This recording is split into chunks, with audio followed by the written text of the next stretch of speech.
Continuamos con Notimundo a la Carta.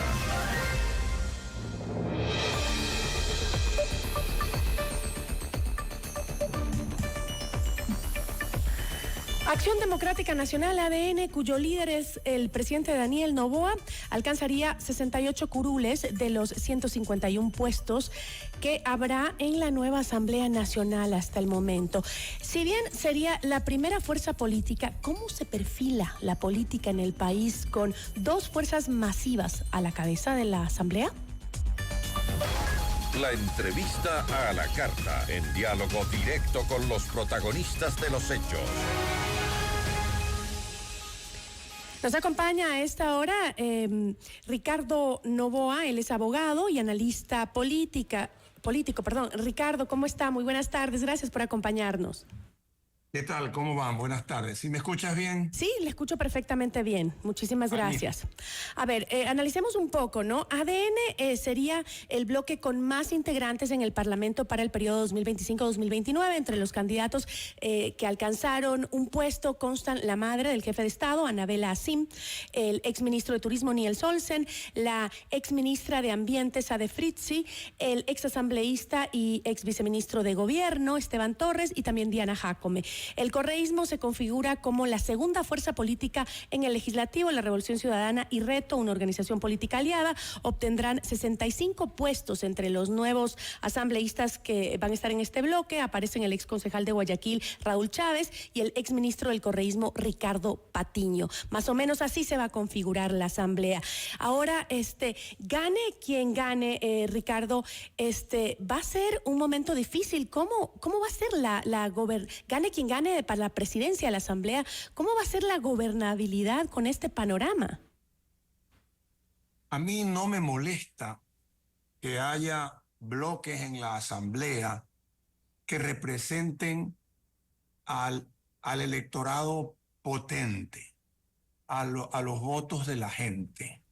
Durante muchos años, nosotros venimos reclamando que la Asamblea se atomiza mucho, que se debería elegir diputados, asambleístas en segunda vuelta. Y eso lo hemos dicho muchísimas veces, y muchos ecuatorianos. Hoy estamos ante una situación un tanto inédita, por cuanto en la primera vuelta, dada la polarización que ha habido, se han dado dos bloques hegemónicos importantes. Pero eso evita la atomización, eso evita también esa negociación del toma y daca con bloques legislativos que tienen 3, 4, 5 diputados y que en un momento dado se van ubicando en aquello que se llamaban mayorías móviles, ¿no? Entonces, el hecho de que haya dos bloques fuertes en la Asamblea, yo creo que contribuye a que haya una representación más ideológica en la Asamblea Nacional. A mí no me molesta eso. Pero entonces, la dicotomía correísmo-anticorreísmo va a volver a gobernar entonces en el país. Estamos exactamente igual que antes. A ver, ciertamente que esta elección, al menos hasta ahora en esta primera vuelta, nos trae dos fuerzas políticas muy importantes, con 45% por ahí. Han captado entre las dos el 90% del electorado.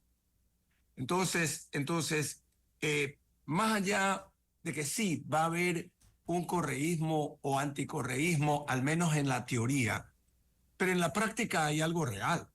En la práctica son las dos tendencias políticas en las cuales el Ecuador está dividido.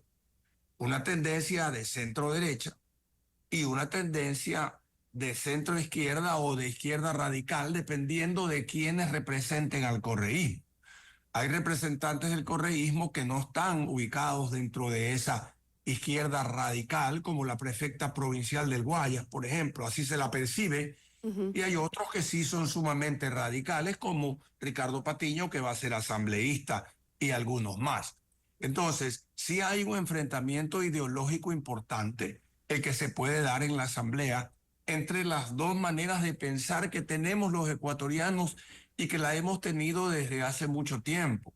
Quizás ahora se puede dar una mayor radicalidad, pero a mí en lo personal, el enfrentamiento, yo prefiero el enfrentamiento ideológico de las corrientes de pensamiento, de las maneras de pensar, antes que esas asambleas de alquiler que realmente dejan mucho que desear, ¿no?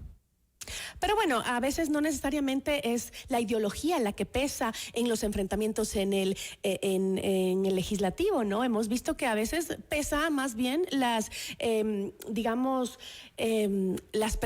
lo que necesita el partido o lo que quieren hacer o lo que les favorece a cierto grupito, ¿no? Y no necesariamente tiene que ver con la ideología de cada uno de los bloques.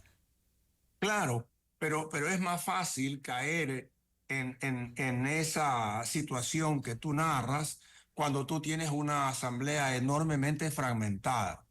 Yo no soy partidario de las asambleas enormemente fragmentadas, porque entonces ahí es donde vienen una serie de negociaciones que evidentemente hacen que la gente pesque a río revuelto, más aún con la calidad de legisladores que nosotros hemos tenido los últimos años. Entonces, si tú tienes dos bloques, sí, yo creo que puede haber un antagonismo significativo y puede dificultarse, a cualquiera se le puede dificultar la gobernabilidad.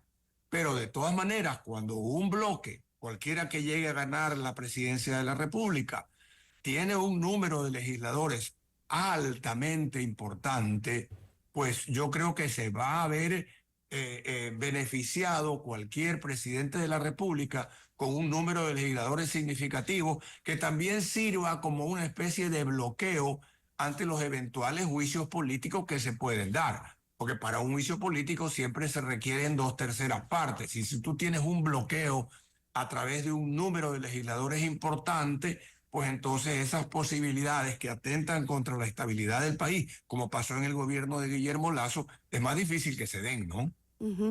Ahora, antes de usted conversábamos con Diego Borja, candidato a la vicepresidencia de Luisa, de la Revolución Ciudadana, ¿no? Y él decía que esta dicotomía del correísmo anticorreísmo se está diluyendo, decía él. Sin embargo, podríamos ver que es así ahora que se rompió ese techo del 35% del voto duro que normalmente tenían los correístas. ¿Cree que es la muestra de que ese correísmo anticorreísmo se está derritiendo, se está difuminando en la historia?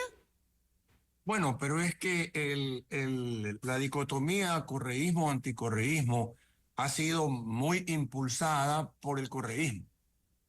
No es responsabilidad del anticorreísmo ese antagonismo. Ha sido justamente un discurso provocador, un enfrentamiento social provocado, una radicalización de las cosas durante los 10 años que fue presidente Rafael Correa, que hizo que surja en la sociedad un anticorreísmo que se iba en contra hasta de las maneras de actuar de las autoridades de aquel entonces. Estilos provocadores, groseros, sumamente, yo te diría que renació un poco el enfrentamiento de clases en los 10 años de Rafael Correa. Entonces, naturalmente se produce al otro lado una reacción de decir, yo voy a votar por cualquiera que sea con tal de que no vuelva a Correa. Entonces, yo creo que en esta ocasión efectivamente se ha roto ese techo y se ha llegado a una votación importante por parte del correísmo, pero también hay que analizar una serie de causas, ¿no? El ejercicio del poder desgasta. Por más que el presidente Noboa tenga un año y algo más en el ejercicio del poder, ese ejercicio desgasta porque se producen adhesiones, pero también se producen críticas. Ha sido un año difícil. Pero Ricardo, la inseguridad, los apagones, yo creo que todo eso ha afectado. Lo desgasta, obviamente. Y de otro lado, ha habido una gran polarización entre 16 candidatos. y la gente dice, bueno, yo me voy por este lado o por este otro, pero no voy a desperdiciar mi voto en una serie de candidatos, ¿no? Ahora, ¿por qué piensa usted que gente que no es correísta esta vez votó por el correísmo? ¿Qué fue lo que los hizo cambiar? Por una tendencia ideológica, tal vez. Porque había entre los candidatos una serie de personas que realmente no reflejan una carrera política trascendente, importante.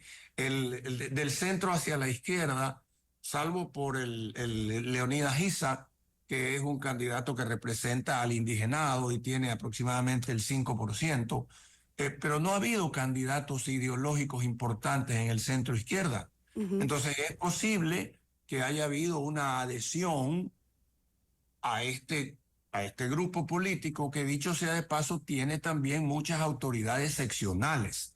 Entonces las autoridades seccionales sí han hecho posiblemente un buen trabajo, algunas de ellas, otras no, pero algunas de ellas sí. Entonces hacen que haya un electorado que adhiera a esa tendencia. Entonces sí puede ser que haya un desgaste del presidente Noboa, más una tendencia ideológica que haga que la gente adhiera, más algunos problemas que no se han solucionado. Hace poco murieron los 4 niños en las Malvinas. Yo creo que ese fallecimiento que a todos dolió puede también traducirse en un momento dado en un rechazo en una elección. Pese a ello, el presidente Noboa sale con una votación enorme. Muy importante para un presidente en ejercicio. Ahora supongamos que Daniel Noboa llega a ganar la presidencia. ¿Cómo gobernaría frente a una población donde casi la mitad de los ciudadanos no confían en su proyecto político? Bueno, yo creo que muchos países se enfrentan a esos dilemas, ¿no? Muchos países que son bipartidistas, tienen estos dilemas ya cuando se llega a la Asamblea o a la Cámara, porque efectivamente hay fuerzas políticas muy importantes que representan lado y lado. Esos son un poco los pesos y los contrapesos que debe haber en la democracia. Por eso le decía al principio de la entrevista, a mí no me molesta que haya 2 bloques altamente significativos en la Asamblea. La constitución que tenemos, que tiene que ser reformada en muchos aspectos, pero sí es una constitución presidencialista. Consecuentemente, los presidentes de la República pueden gobernar con la Constitución, y si tienen un bloque en el legislativo que adhiere a ellos, pues es también más posible que haya esa gobernabilidad. Pero cualquiera de los dos que gane se les va a complicar la aprobación de proyectos dentro de la Asamblea Nacional, definitivamente. Bueno, efectivamente es posible que ninguno tenga una mayoría, porque ahora son 151 legisladores absoluta, claro. Y necesitas tener 76. Pero puede haber proyectos que cuenten con el beneplácito de todos, entonces, o de una buena parte. Yo no quiero pensar que aquí va a haber un bloqueo per se. Si gana Noboa, Correa lo va a bloquear per se, y viceversa. Porque entonces sí se entrampa el país. Entonces, es posible que sí, efectivamente, haya este bloqueo en una serie de cosas y haya una oposición. Lo hemos visto en las últimas 2 asambleas. Lo hemos visto en las últimas 2 asambleas, los últimos 2 periodos de la asamblea, lo hemos visto. Sí, pero en los bloques, en la asamblea pasada, el bloque mayoritario era el bloque de Correa. No se producía lo que se va a producir ahora, que son 2 bloques. Y algunos diputados sueltos, ¿no? Algunos diputados sueltos va a haber. Pero en las asambleas anteriores, incluso en la asamblea previa, el bloque mayoritario per se era el correísmo. Había otros bloques importantes con 13, 14, 15 legisladores, pero no lo que vamos a tener hoy día, ¿no? Un bloque de 60 por un lado y el otro bloque de 2 o 3 menos que el anterior. Pero a mí le digo sinceramente, el hecho de que se reproduzca en la asamblea lo que ha pasado en la votación de los 2 candidatos no me molesta, en el sentido de pensar que aquí lo que vamos a tener en la próxima asamblea es una gran ola de ingobernabilidad que va a existir en la República. Yo espero que así no sea, ¿no? Esperemos, pero normalmente ese no ha sido nuestro panorama en el país en todo caso. Yo le agradezco por esos buenos augurios. Okay. Le agradezco, Ricardo, gracias. muchísimas Hasta luego. gracias. Hasta luego. Nos acompañó Ricardo Novoa, abogado y analista político. Notimundo a la carta.